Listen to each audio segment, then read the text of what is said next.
அவைக்கு ஒரு மகிழ்ச்சியான செய்தியை தெரிவிக்க விரும்புகிறேன்.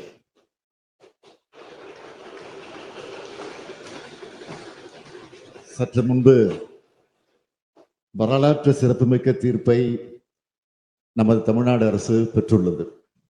இந்த சட்டமன்ற பேரவையில் நாம் நிறைவேற்றி மாண்புமிகு ஆளுநர் ஒப்புதலுக்காக அனுப்பி வைத்த பல முக்கிய சட்ட முன்வடிவுகளுக்கு ஒப்புதல் தராமல் திருப்பி அனுப்பினார்.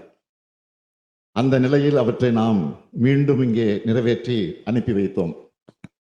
2வது முறை சட்டமன்ற பேரவை நிறைவேற்றிய சட்ட முன்வடிவுகளுக்கு மாண்புமிகு ஆளுநர் அவர்கள் ஒப்புதல் அளித்தே ஆக வேண்டும் என்று அரசியல் சட்டம் வரையறுத்திருந்த போதிலும் இவற்றுக்கு ஒப்புதல் அளிக்காமல் ஆளுநர் அவர்கள் காலம் தாழ்த்தி வந்ததோடு அதற்கு தனக்கு அதிகாரம் இருப்பதாகவும் தெரிவித்து வந்தார். இதனை எதிர்த்து தமிழ்நாடு அரசு மாண்புமை உச்சநீதிமன்றத்தில் வழக்கு தொடுத்ததில் தமிழ்நாடு அரசின் வாதத்தில் இருந்த நியாயத்தை ஏற்று மாண்புமிகு ஆளுநர் அவர்கள் நிறுத்தி வைத்திருந்தது சட்டவிரோதமானது என்றும் அந்த சட்ட முன்வடிவுகளுக்கும் ஆளுநர் அவர்கள் ஒப்புதல் அளிக்கப்பட்டதாக கருதப்பட வேண்டும் என்றும் தெரிவித்து வரலாற்று சிறப்புமிக்க தீர்ப்பினை இன்றைக்கு மாண்புமை உச்சநீதிமன்றம் வழங்கியுள்ளது.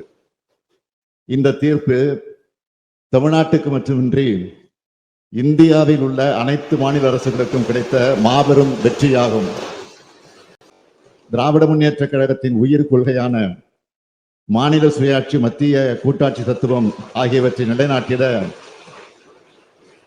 தமிழ்நாடு போராடியது. தமிழ்நாடு போராடும், தமிழ்நாடு வெல்லும்.